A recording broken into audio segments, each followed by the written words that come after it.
السلام علیکم ورحمۃ اللہ وبرکاتہ۔ الحمد للہ رب العالمین والصلاة والسلام علی سید المرسلین، اما بعد فاعوذ باللہ من الشیطان الرجیم، بسم اللہ الرحمن الرحیم۔ برادران عزیز و معزز خواتین، آج کی اس نشست میں سورۃ القصص کی آیت نمبر 28 سے آیت نمبر 32 تک تمام آیات کا ترجمہ و تفسیر پیش کرنے کی سعادت حاصل کی جائے گی۔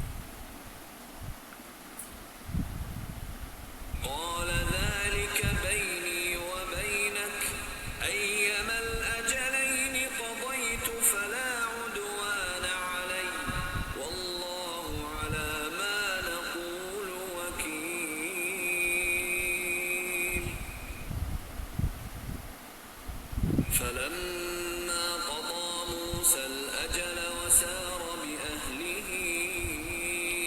آنس من جانب الطور نارا قال لأهلهم كثوا إني آنست نارا لعلي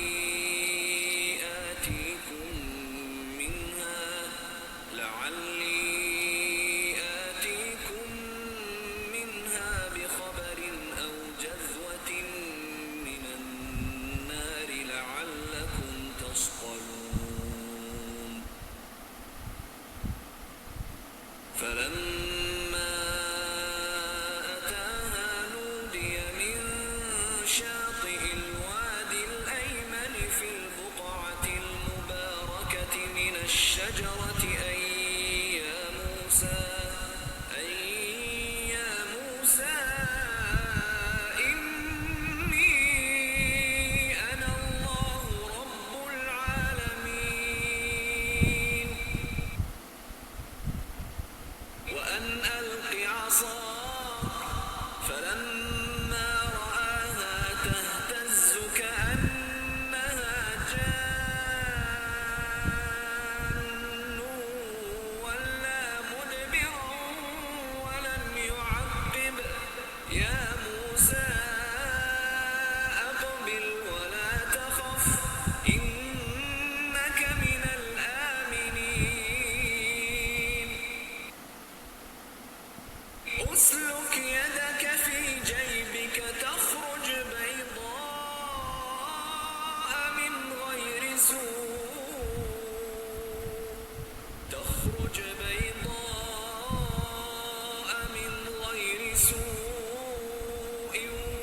واضمم إليك جناحك من الرهب فذلك برهانان من ربك إلى فرعون وملئه إنهم كانوا قوما فاسقين۔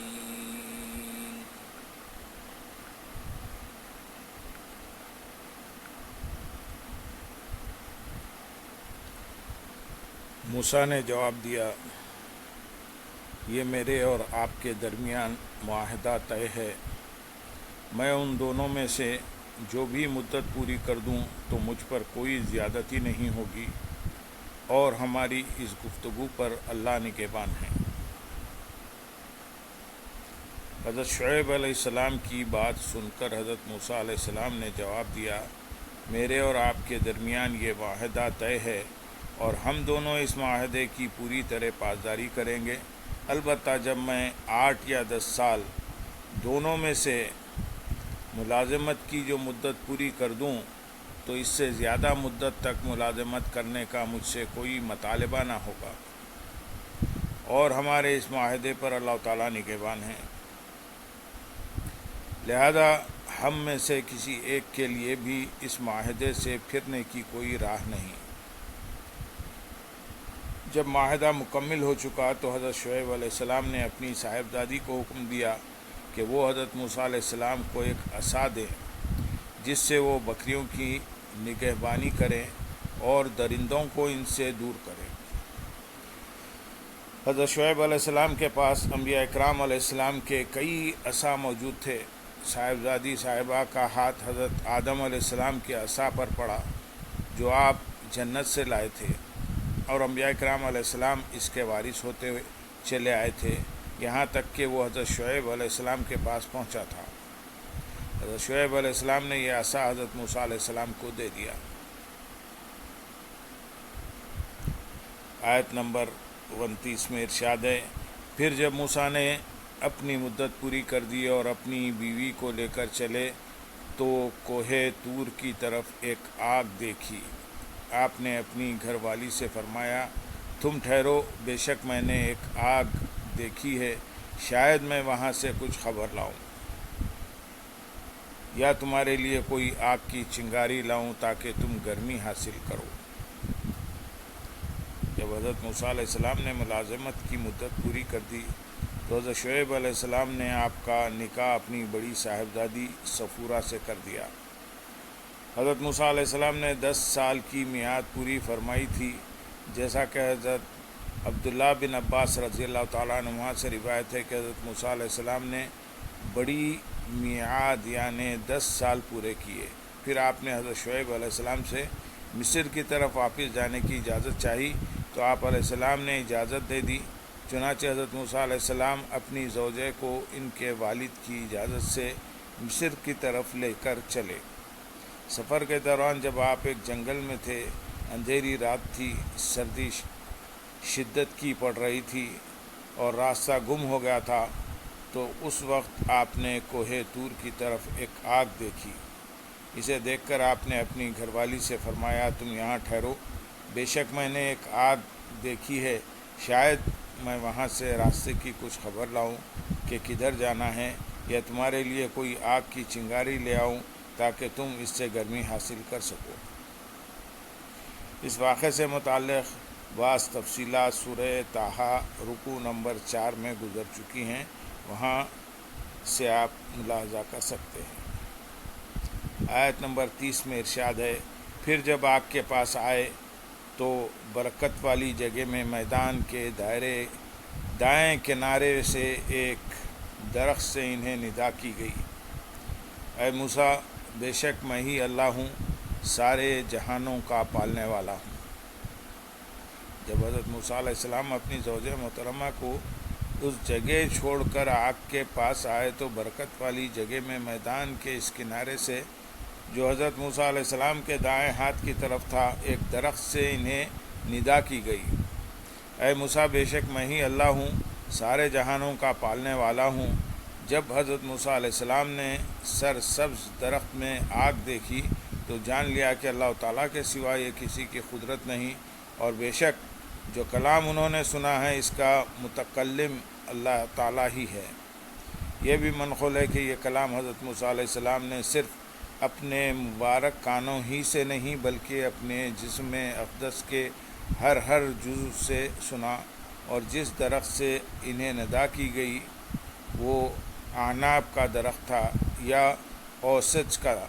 جو کہ ایک خاردار درخت ہے اور اکثر جنگلوں میں ہوتا ہے۔ آیت نمبر 31 میں ارشاد ہے، اور یہ کہ تم اپنا عصا ڈال دو تو جب اسے لہراتا ہوا دیکھا گویا کہ سانپ ہے تو حضرت موسیٰ علیہ السلام پیٹ پھیر کر چلے اور مڑ کر نہ دیکھا۔ ہم نے فرمایا، اے موسیٰ، سامنے آؤ اور نہ ڈرو، بے شک تم امن والوں میں سے ہو۔ کوہ طور پر حضرت موسیٰ علیہ السلام سے یہ فرمایا گیا کہ تم اپنا عصا نیچے رکھ دو۔ چنانچہ آپ علیہ السلام نے عصا نیچے رکھ دیا تو وہ سانپ بن گیا، اور جب اسے لہراتا ہوا دیکھا گویا عصا نیچے رکھ جب وہ لہراتا ہوا دیکھا گویا کہ سانپ ہے تو حضرت موسیٰ علیہ السلام اس سے خوفزدہ ہوئے اور اس طرح پیٹ پھیر کر چلے کہ آپ نے پیچھے مڑ کر نہ دیکھا۔ تب انہیں ندا کی گئی، اے موسیٰ، سامنے آؤ اور ڈرو نہیں، بے شک تم امن والوں میں سے ہو اور تمہیں کوئی خطرہ نہیں۔ آیت نمبر 32 میں ارشاد ہے، اپنا ہاتھ گریبان میں ڈالو تو وہ بغیر کسی مرض کے سفید چمکتا ہوا نکلے گا، اور خوف دور کرنے کے لیے اپنا ہاتھ اپنے ساتھ ملا لو تو تیرے رب کی طرف سے فرعون اور اس کے درباریوں کی طرف یہ دو بڑی دلیلیں ہیں، بے شک وہ نافرمان لوگ ہیں۔ حضرت موسیٰ علیہ السلام سے مزید فرمایا گیا کہ اپنا ہاتھ اپنی قمیص کے گریبان میں ڈال کر نکالو تو وہ کسی مرض کے بغیر سفید اور سورج کی طرح شعاع کی طرح چمکتا ہوا نکلے گا۔ چنانچہ حضرت موسیٰ علیہ السلام نے اپنا دست مبارک گریبان میں ڈال کر نکالا تو اس میں ایسی تیز چمک تھی جس سے نگاہیں جھپک گئیں۔ اس کے بعد ارشاد فرمایا، اور خوف دور کرنے کے لیے اپنا ہاتھ اپنے ساتھ ملا لو تاکہ ہاتھ اپنی اصلی حالت پر آئے اور خوف دور ہو جائے۔ یہاں جس خوف کا ذکر ہوا اس کے سبب کے بارے میں ایک قول یہ ہے کہ ہاتھ کی چمک دیکھ کر حضرت موسیٰ علیہ السلام کے دل میں خوف پیدا ہوا اور اس خوف کو دور کرنے کے لیے یہ طریقہ ارشاد فرمایا گیا۔ دوسرا قول یہ ہے کہ اس سے وہی خوف مراد ہے جو سانپ کو دیکھنے سے پیدا ہوا تھا۔ اسے آیت میں بیان کیے گئے طریقے سے دور کیا گیا۔ پھر ارشاد فرمایا کہ عصا اور روشن ہاتھ تیرے رب عز و جل کی طرف سے فرعون اور اس کے درباریوں کی طرف تمہاری رسالت کی دو بڑی دلیلیں ہیں، بے شک وہ نافرمان لوگ ہیں اور وہ ظلم و سرکشی کی حد پار کر چکے ہیں۔